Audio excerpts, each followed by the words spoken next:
तो आज मैं आपको एक अनोखी रहस्यमय कहानी सुनाऊंगा। अगर आप चैनल पर नए हैं तो अभी सब्सक्राइब कर ले, क्योंकि यह मेरा दूसरा नया चैनल है। तथा कहानी पूरा देखे, अंत में एक अनोखा रहस्य छुपा है। धन्यवाद। तो सुनिए। उत्तर प्रदेश के एक आधुनिक शहर नोएडा की एक हाई राइज बिल्डिंग में अक्षरा रहती थी। अक्षरा एक महत्वाकांक्षी मार्केटिंग एग्जीक्यूटिव थी और उसके पति विवेक सॉफ्टवेयर इंजीनियर थे। दोनों का जीवन लैपटॉप प्रेजेंटेशन और डेडलाइन के बीच भागा दौड़ी में कटता था। अक्षरा इस साल पहली बार करवा चौथ का व्रत रख रही थी। उसकी मां ने उसे कहा था कि यह व्रत पति की लंबी आयु के लिए रखा जाता है। अक्षरा ने श्रद्धा से व्रत तो रखा, लेकिन मन में एक सवाल था, क्या मेरा भूखा रहना सच में विवेक की लंबी उम्र की गारंटी है? पूरे दिन काम करते हुए अक्षरा ने निर्जला व्रत रखा। शाम को जब वह पूजा की तैयारी कर रही थी, तभी विवेक का फोन आया। अक्षरा, मुझे माफ करना, क्लाइंट के साथ एक बहुत जरूरी मीटिंग आ गई है। मुझे अभी बेंगलोर की फ्लाइट पकड़नी पड़ेगी। मैं रात के 11 बजे तक ही पहुंच पाऊंगा, विवेक ने उदास आवाज में कहा। अक्षरा का चेहरा उतर गया। चांद निकलने वाला था और उसका व्रत टूटने का समय हो रहा था। उसने सोचा, मैंने इतनी मुश्किल से व्रत रखा और अब मैं अपने पति को देख भी नहीं पाऊंगी। क्या मेरा व्रत अब अधूरा रह जाएगा? विवेक के जाने के बाद अक्षरा अकेली छत पर गई। आसमान में चांद अपनी पूरी रोशनी के साथ चमक रहा था। उसने छलनी उठाई, पर सामने देखने के लिए विवेक नहीं था। वह निराश होकर रोने लगी। तभी उसे अपने एक वरिष्ठ सहकर्मी नंदिनी की बात याद आई, जो हर साल व्रत रखती थी।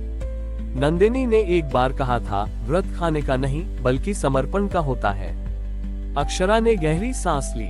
उसने सोचा, विवेक मुझसे दूर जरूर है, पर उसका प्यार और चिंता मेरे साथ है। वह मजबूरी में गया है, लापरवाह बड़ी ही में नहीं। उसने अपने फोन का कैमरा ऑन किया। उसने चांद को फोन के कैमरे में देखा और फिर विवेक की तस्वीर को, जिसे उसने अपने पास रखा था। अक्षरा ने अपने मन में एक मौन संवाद शुरू किया। प्रिय विवेक, तुम अभी मुझसे दूर हो, पर मेरा व्रत केवल तुम्हारे भौतिक शरीर के लिए नहीं है। मेरा यह व्रत उस विश्वास के अदृश्य धागे के लिए है जो हम दोनों को जोड़ता है। मैं कामना करती हूँ कि तुम जहाँ भी हो सुरक्षित रहो और तुम्हारा काम सफल हो। मेरी लंबी उम्र की कामना तुम्हारे सफलता और सुख में ही निहित है।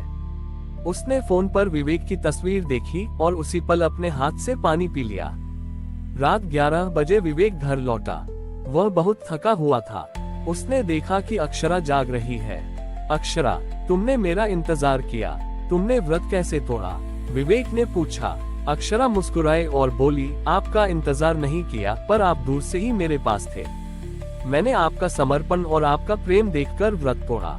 यह व्रत सिर्फ आपकी उम्र के लिए नहीं है, ये हमारे रिश्ते की ईमानदारी के लिए है। विवेक की आंखें भर आई। उसने समझा कि करवा चौथ का व्रत किसी नियम या दूरी से नहीं टूटता। यह व्रत अक्षरा और विवेक के बीच के अटूट अदृश्य विश्वास के धागे से बंधा हुआ था, जो भौतिक दूरी से कहीं ज्यादा मजबूत था। उस रात अक्षरा ने समझा कि सच्चे रिश्ते में भले ही साथी दूर हो, पर उनका प्रेम और विश्वास हमेशा पास रहता है, और यही सबसे बड़ी लंबी उम्र की दुआ है। करवा चौथ की उस रात के बाद अक्षरा और विवेक के रिश्ते में एक नई परिपक्वता आ गई थी। अक्षरा समझ चुकी थी कि विश्वास का बंधन किसी भी रिवाज या दूरी से ज्यादा मजबूत होता है। अगले कुछ हफ्तों में अक्षरा के ऑफिस में एक बहुत बड़ा प्रोजेक्ट आया, जिसने उसकी और विवेक की नींद उड़ा दी। प्रोजेक्ट था डिजिटल साक्षरता अभियान, एक ऐसा अभियान जिसके जरिए दूर दराज के गांवों के लोगों को टेक्नोलॉजी का उपयोग सिखाना था। अक्षरा दिन रात इस प्रोजेक्ट में लगी रही। विवेक ने देखा कि अक्षरा पूरी लगन से काम कर रही है, लेकिन वह आत्मविश्वास की कमी महसूस कर रही थी। उसे डर था कि कहीं वह ये बड़ा प्रोजेक्ट संभाल ना पाए। एक शाम अक्षरा बहुत निराश होकर घर लौटी।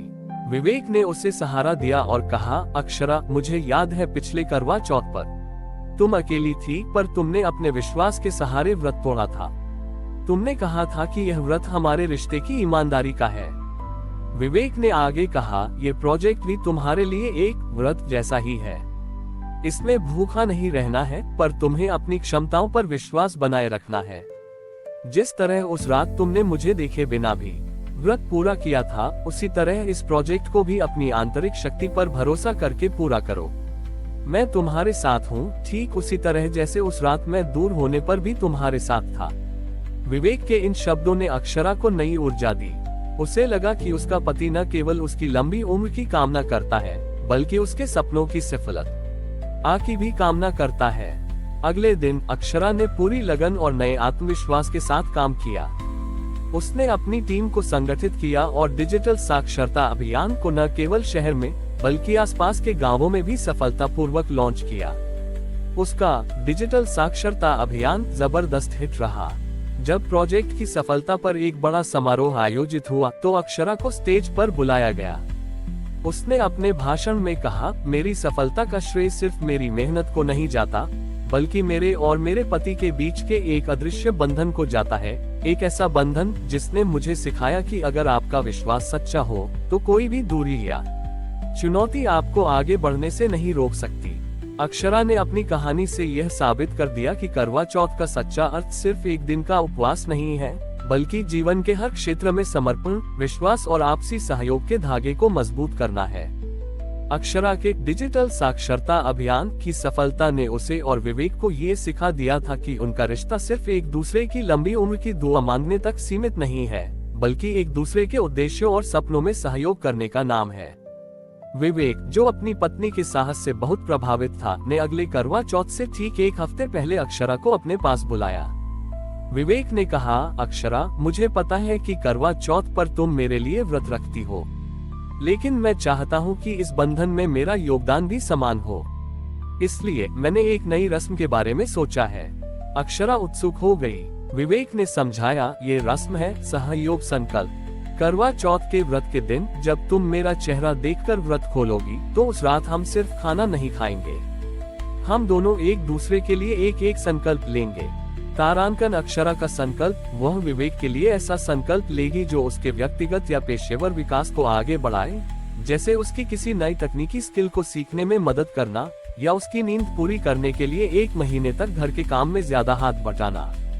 तारांकन विवेक का संकल्प, वह अक्षरा के लिए ऐसा संकल्प लेगा जो उसे अपने सपनों को पूरा करने में मदद करे, जैसे उसके अगले अभियान के लिए एक नया सॉफ्टवेयर बनाना या उसे किसी हॉबी जैसे पेंटिंग के लिए रोजाना 1 घंटा देना। विवेक ने आगे कहा, ये सहयोग संकल्प हमारे रिश्ते का नया अदृश्य धागा होगा। ये हमें याद दिलाएगा कि हम केवल पति पत्नी नहीं, बल्कि एक दूसरे के ड्रीम पार्टनर हैं। ये संकल्प हमें साल भर उस पर काम करने की प्रेरणा देगा।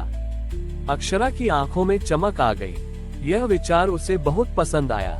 अगला करवा चौथ आया। इस बार पूजा पाठ तो श्रद्धा से हुआ, लेकिन जब चांद को देखकर व्रत खोला गया तो माहौल बहुत अलग था। रात के खाने से पहले अक्षरा और विवेक एक दूसरे के सामने बैठे। अक्षरा ने अपना संकल्प लिया, प्रिय विवेक, इस साल मेरा सहयोग संकल्प यह है कि मैं आपको आपकी नई ऐप के डेवलपमेंट में 1 महीने तक रात में देर तक काम करने से बचाऊंगी। इसके लिए मैं अगले 30 दिनों तक शाम के सारे घर के काम पहले ही खत्म कर दूंगी और आपके लिए रोज रात को आपकी पसंद का एक हेल्दी स्नैक बनाऊंगी, ताकि आप अगले दिन तरोताजा होकर काम करें। विवेक ने अपना संकल्प लिया, प्यारी अक्षरा, मेरा सहयोग संकल्प यह है कि मैं तुम्हें तुम्हारे अगले डिजिटल साक्षरता अभियान के लिए एक कस्टम मेड, आसान से इस्तेमाल होने वाला लर्निंग सॉफ्टवेयर बना कर दूंगा जो गांवों में बिना इंटरनेट के भी चल सकेगा, ताकि तुम्हारा सपना और भी बड़े स्तर पर सफल हो सके। दोनों ने एक दूसरे का हाथ थामकर अपने अपने संकल्पों पर मुहर लगाई।